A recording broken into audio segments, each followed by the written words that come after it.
portefeuilles gehad. My laaste ene was as direkteur strategie en beleid. Wel tussenin het ek 'n klomp ander goed gedoen, soos kommunikasie, infrastruktuur, 'n stint as acting CFO, implementering, fasilitering en natuurlik NGO finansiering. En dit is waarvoor Bedisa mense my die meeste sal onthou. My mantra, my persoonlike mantra vir hierdie periode, soos wat dit ontwikkel het, en ek dink dit sal nog aangaan, is ontdek, waag, leerlesse, belyn en droom.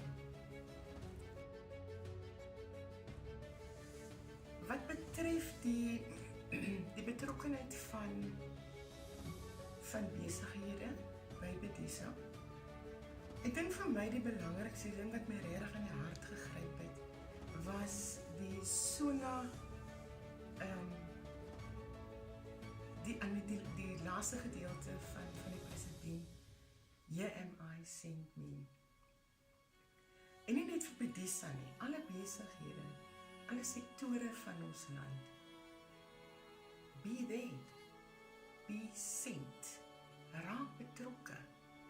Alles dit om by 'n kinderreis vir kinders te lees of op die Brother te lees. Die klein en die groot, maar vir Bedisa self, ek dink wat sy meeste nodig het, is jou kinders.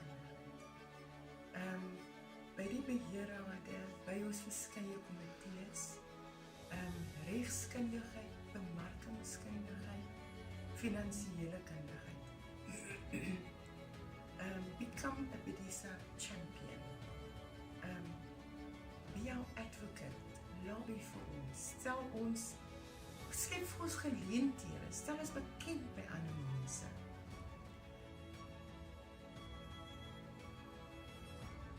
Natuurlijk, die staat financier steun met 28%. So finansiële bydraes is altyd nie die belangrikste nie.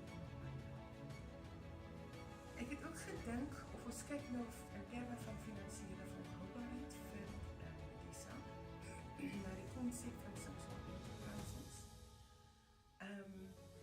En dit is nou nie net die advertensie, dit is ook vir ons maatskaplike diensprogram.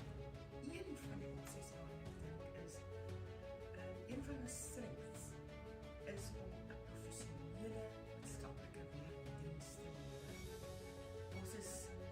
Ons verrig op hierdie stadium 'n derde van die Weskaap provinsie se kinderbeskermingsdienste. Ons is 'n aangewese kinderbeskermingsorganisasie. Onlangs in die meneer van die departement het ons byna 100% skoling gekry. So, vir personeelontwikkelings of ondersteuningsprogramme, miskien moet jy 'n bietjie Bedisa doen as 'n voorbeeldskrywer.